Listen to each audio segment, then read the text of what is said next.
Hello everyone, and a very warm welcome back. This is our MCQ discussion video for today's topic, and we're diving straight into some absolutely crucial obstetrics and gynecology. If you're a focused learner aiming to truly master these concepts, well, you're in exactly the right place. We're going to break down some absolute examiner favorites today. So, let's get into it. Here's a quick look at our agenda. We are tackling 5 super high-yield topics today. We'll start off with uterus anteversion and ligaments, then move right into vulval cancer staging management. After that, we'll look at hysteroscopy fluid deficit limits, rank the risk of ureteric injuries during hysterectomies, and then wrap up with uterine innervation and labor pain. And of course, we'll finish off with a rapid-fire high-yield summary. All right, Section 1, Uterus Anteversion and Ligaments. Let's quickly review our normal uterine anatomy and those all-important support structures. Okay, here is our very first question. The ligament that maintains anteversion of the uterus during pregnancy is Option A, round ligament, Option B, cardinal ligament, Option C, uterosacral ligament, or Option D, pubocervical ligament. Go ahead and take a second to lock your answer in. Got it? All right, the correct answer is absolutely Option A. It is the round ligament that actively helps keep the uterus pulled forward in that nice anteverted position. Now, what's really interesting here, and examiners absolutely love to confuse us on this, is how the specific roles of each ligament actually break down. So first, the ligament that keeps the uterus anteverted, like we just saw, is the round ligament. But pay close attention here, guys. The ligament that primarily prevents retroversion, pulling from the back, is the uterosacral ligament. It's actually stronger at this specific job than the round ligament is. And when we talk about actual structural support, keeping the uterus from prolapsing, you've got 3 main pillars: the cardinal ligament, the uterosacral ligament, and the pubocervical ligament. Oh, and here is a massive trap you have to avoid. The broad ligament does not provide structural support to the uterus. It's literally just a peritoneal fold. Don't fall for that one. Moving right along to Section 2, Vulval Cancer Staging Management. Let's see how this ties into gynecological oncology. So here is our clinical scenario. A 76-year-old female presented with a non-healing ulcer on the labia majora for a period of 6 months, measuring 2 centimeters by 3 centimeters. No lymph nodes were palpable. The biopsy shows squamous cell carcinoma. So how do you manage this case? Is it Option A, total vulvectomy with unilateral LN dissection, Option B, partial vulvectomy with ipsilateral inguinofemoral LN dissection, Option C, simple vulvectomy, or Option D, chemoradiation with resection? Think really carefully about the size of the lesion here. And the answer is, you have to do a bilateral inguinofemoral lymph node dissection. Why? The fundamental rule applies right here. Because this tumor measures 2 by 3 centimeters, meaning the size is strictly greater than 2 centimeters, it absolutely requires that bilateral dissection. I know, a lot of the options are going to try to tempt you with unilateral or ipsilateral procedures, but you've got to stick to the strict criteria. Let's clear up any confusion with these high-yield facts, okay? If a patient is at stage 1IA, which means the size is strictly less than 2 centimeters and the depth is less than 1 millimeter, you do not do a lymph node dissection at all. For literally anything else, your golden rule is to always do a bilateral inguinofemoral lymph node dissection. Now, there is exactly one strict exception where you can get away with a unilateral dissection, but listen to this, all 3 of these conditions have to be met.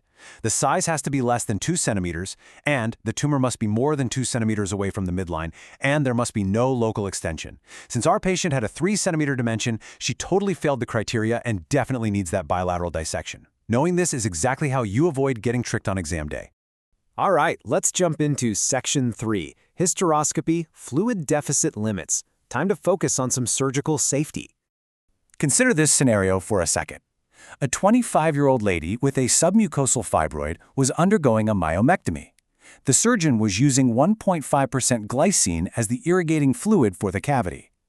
During the surgery, the nurse informs them that there is a 500 ml deficit of the irrigating fluid. So, what is the next step to be done? Option A, stop the surgery. Option B, change the fluid to normal saline. Option C, continue the surgery with careful monitoring of fluid status. Or Option D, give furosemide to the patient and continue surgery. If you picked Option C, you nailed it. Option C is definitely the way to go. The correct step is to just continue the surgery with careful monitoring of the patient's fluid status. And why is that? Simply because 500 milliliters is well below our danger threshold for this specific type of fluid. So let's look at the protocol. It divides our distension media into two very strict categories. First up, we have electrolyte-deficient media.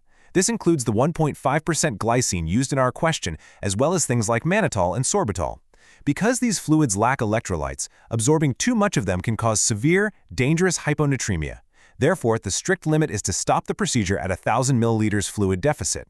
Since our patient was only at 500 milliliters, we are completely safe to keep going. Second, we have electrolyte-rich media like normal saline or Ringer's lactate.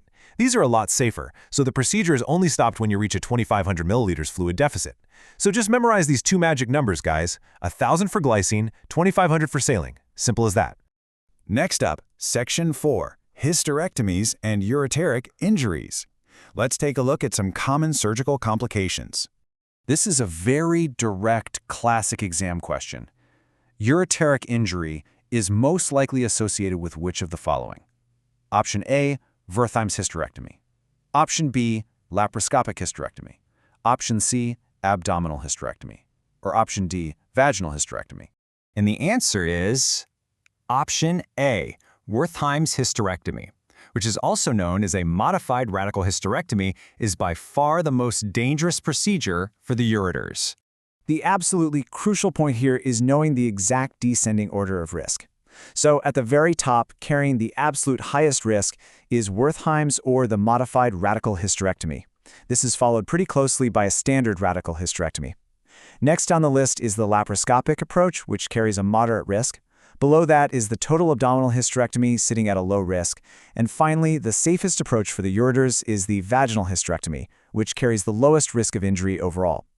You really want to remember this exact sequence. Because of the whole water under the bridge anatomy, where the uterine artery crosses right over the ureter, this specific area becomes extremely vulnerable during those extensive lateral dissections. Almost done. Section 5, Uterine Innervation and Labor Pain. Time for our final topic today. For this one, we need to hunt for the incorrect statement. Which of the following is incorrect regarding innervation of the uterus? Option A, sensory level is from T10 to L1. Option B, uterine contractility is mediated by innervations from level T7 minus T8. Option C, in the first stage of labor, pain is due to the fibers at level of T10-L1. Or option D, in early labor, pain is usually because of the uterine contraction. And the odd one out is option B.